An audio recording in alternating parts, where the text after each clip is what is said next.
ఏం చెప్పినాం? సబ్జెక్ట్స్. ఇవన్నీ ఏ సబ్జెక్ట్స్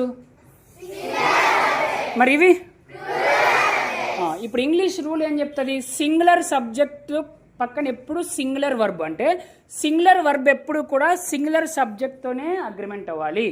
ఇప్పుడు takes, reads, does, speaks, goes, watches ఇవన్నీ సింగులర్ వర్బ్సేనా? ఎలా చెప్తాం? ఇవన్నీ వర్బ్స్ కాబట్టి when verb ends with s it becomes singular. When verb does not end with s those become plural. అందుకే సింగులర్ వర్బ్ ఎప్పుడు సింగులర్ సబ్జెక్ట్తోనే అగ్రిమెంట్ అవ్వాలి. ప్లూరల్ వర్బ్ ఎప్పుడు? ఇప్పుడు చెప్పండి. మా నాన్న తీసుకుంటారు, మా నాన్న చదువుతాడు, మా నాన్న చేస్తాడు,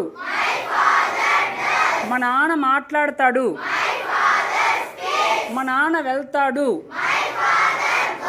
ఈ గోస్ పక్కన ఎందుకు టూ పెట్టాను? Goes and comes indicates the places అనమాట. టూ పెట్టాము అంటే ఖచ్చితంగా అది ఏదో ఒక ప్లేస్కి మనం వెళ్తున్నట్టు, ప్లేస్కి వస్తున్నట్టు ఇండికేట్ చేస్తుంది. కాబట్టి గోస్కి ఎప్పుడు తర్వాత కానీ కమ్స్ తర్వాత ఎప్పుడైనా సరే ఏం యూజ్ చేయాలి? ప్రిపోజిషన్ టు యూజ్ చేయాలి. నెక్స్ట్, మా నాన్న చూస్తాడు. గ్రేట్.